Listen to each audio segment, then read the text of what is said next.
So, am I a cruise ship Karen? That's the question we're here to answer. Because hidden in this 10-story lineup of cruise ship chaos is my story. And after part 1, you've only seen half the evidence. If you missed part 1, here's what you need to know. We saw 5 wild cruise ship Karen stories ranging from speaker tossing to bra key controversies. We have 5 more left, and they are even more unhinged. And one of them is mine. Here's the thing. If you haven't watched part 1, you can still enjoy this video. But after you see my story, you're going to want to go watch the first 5 to compare. The link to part 1 is in the description. And while you're at it, hit that subscribe button. Because if thousands of people are calling me Karen and thousands of people are saying that I'm in the right, I need your vote to settle this once and for all. Alright, for everyone who watched part 1 and came back for the chaos, thank you. Let's get into it. Story number 6 involves a CEO, a barefoot dancer, and an alleged choking incident that got the FBI involved. Yeah, it's that kind of story. Here we go.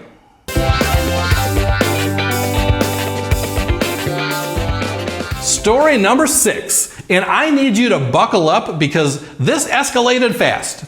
Picture this. You're on a Virgin Voyages cruise, the resilient lady at a bar called On the Rocks. And there's a guy on the dance floor, he's dancing barefoot, just vibing, shoes off, living his best life. A woman walks up to him and decides to police his footwear. Look, we're all grown-ups here, can you put on some shoes? Ma'am, if we're all grown-ups, maybe you could mind your own business. He's not bothering anyone, he's just dancing without shoes. But she just had to say something. And look, the guy's response wasn't great. He cursed at her and he gave her the middle finger. Not classy, but also she walked up to a complete stranger, a grown man, and told him how to dress. What did she expect, a thank you? And then her husband, a CEO of a major financial company, walks across the dance floor and allegedly chokes this man, grabs him by the neck, drags him down, and according to the victim, says, "I'm gonna." This is Kenneth DeGiorgio, CEO of First American Financial Corporation. There is surveillance footage. The FBI got involved and he was confined to his stateroom until they docked in Puerto Rico. Federal charges were filed. DeGiorgio's lawyers say he was protecting his wife who felt threatened and intimidated. But threatened by what? Bare feet? A middle finger? The man never approached her, never touched her. He was just standing up for himself after being harassed on the dance floor. So, Karen or not Karen? And honestly, who's the bigger Karen here? The wife who policed someone's footwear on the dance floor? The barefoot dancer who responded with profanity? Or the CEO who escalated straight to violence over shoes? Drop your vote in the comments, and yes, there are multiple Karens in this story. Pick your villain. Speaking of footwear, you know what would have prevented this entire incident? Crocs. And before you laugh, hear me out. They are the perfect cruise shoe. They slip on, they slip off, they're waterproof, they're comfortable for dancing, and most importantly, nobody's gonna choke you over wearing them. I've got a link in the description for Crocs. They're having a sale right now. Get yourself a pair before your next cruise. Way less drama than going barefoot, and your feet will thank you. Link below.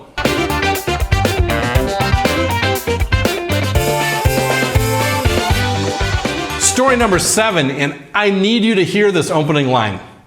2 vegan women demanded that an elderly farming couple be removed from their dining table because the farmers had the audacity to raise animals for food. I'm not joking. Not just moved to another table, removed, kicked out, banished, because these people help grow food for a living. Okay, here's what happened. It's a Carnival cruise at traditional dining with assigned seating. Everyone's meeting their table mates, doing the usual small talk. A couple in their late 60s mentions that they're farmers, that they raise cows and sheep. And the 2 vegan women at the table lost their minds. They contacted John Heald, Carnival's brand ambassador, and demanded that the farming couple be kicked off their table. Not politely requested, not asked to be moved themselves. No, they wanted these elderly farmers gone because how dare they make a living raising livestock? The audacity is staggering. These people spent their entire lives feeding humanity, And now they're being treated like criminals at a dinner table because two strangers disagree with agriculture. Heald shared this story on Facebook and the backlash was brutal. Even the vegetarians in the comments were like, I was a vegetarian for 15 years and never made anyone feel guilty for eating meat. The post got hundreds of comments absolutely roasting these women. And Heald did not hold back. He wrote, how can a lady pour a tsunami of abuse on a chap in his late 60s who spent the most of his life helping feed people like me and you? He then thanked all the farmers who cruise with Carnival. Now here's the best part. The farmers did get moved, but not because of the vegan lady's demands. The cruise line gave them a private table for two and comped them a steakhouse dinner courtesy of John Heald himself. So, Karen or not Karen? Are these vegan passengers the Karens for trying to get someone removed because they don't approve of their job? Or is having strong ethical beliefs about animal agriculture a valid reason to not want to share a meal with farmers? Drop your vote and get ready for story number 8, because we're diving into the chaos of Embarkation Day and a literal fight over luggage on chairs.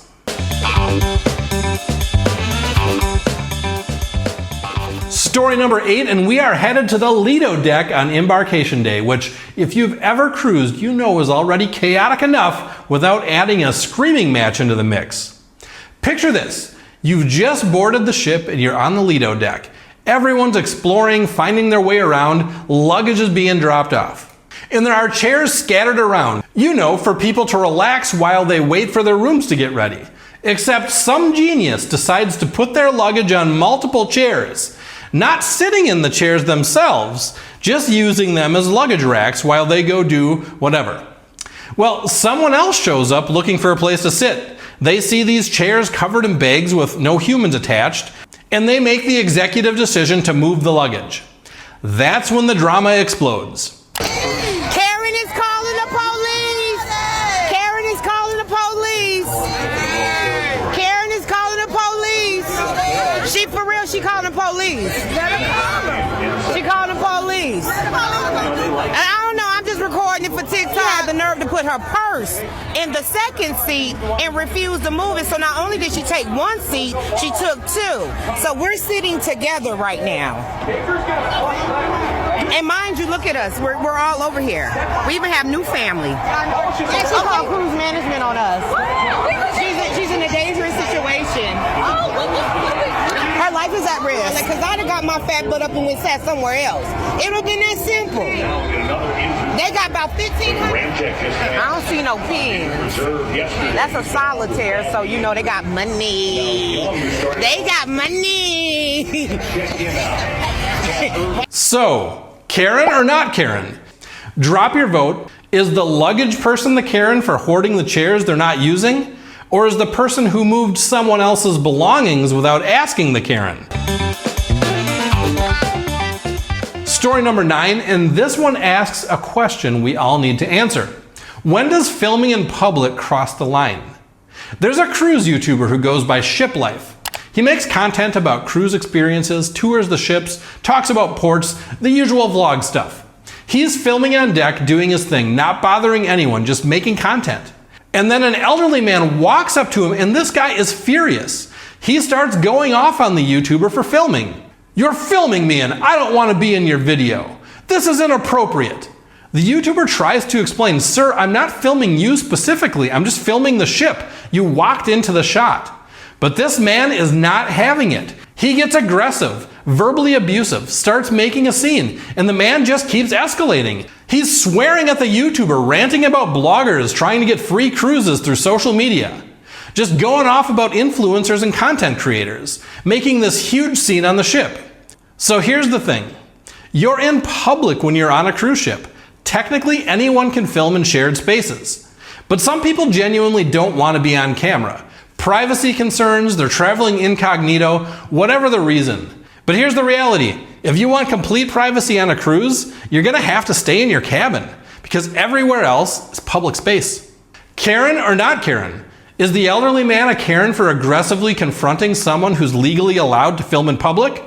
Or is the YouTuber the Karen for continuing to make the content when someone clearly expressed that they don't want to be filmed? Drop your vote and buckle up, because story number 10 10 is coming. And spoiler alert, it's my story. Time to find out if I'm the Karen.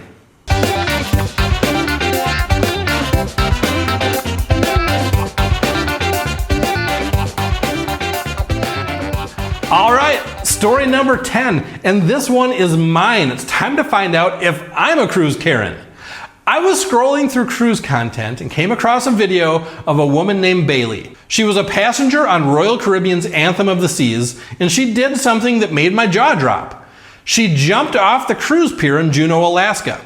Not a beach, not a designated swimming area, the actual pier where the cruise ship was docked. And she filmed it, posted it, clearly proud of this moment. No way, no way, no way, no way. Oh my God!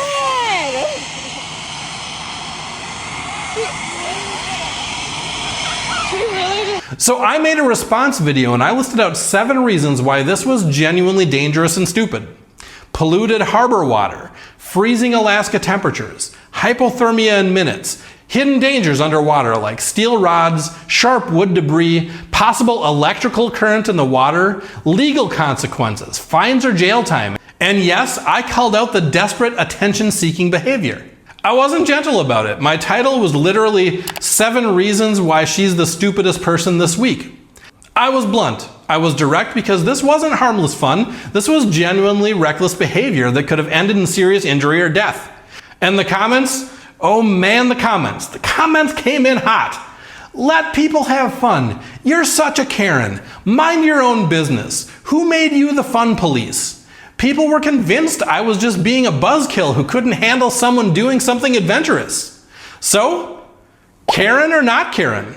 Was I genuinely trying to prevent someone from making a dangerous mistake? Or was I overreacting and shaming someone for doing something adventurous? Here's what keeps bothering me. If Bailey had gotten hypothermia, or gotten injured on underwater debris, or been fined by Alaskan authorities, would people still call me a Karen? Or would they say, somebody should have said something? And yes, I was harsh, I called her stupid, but does that make me a Karen? Am I in there with the speaker thrower and the vegan farmer's complaint? Or was this actually justified concern?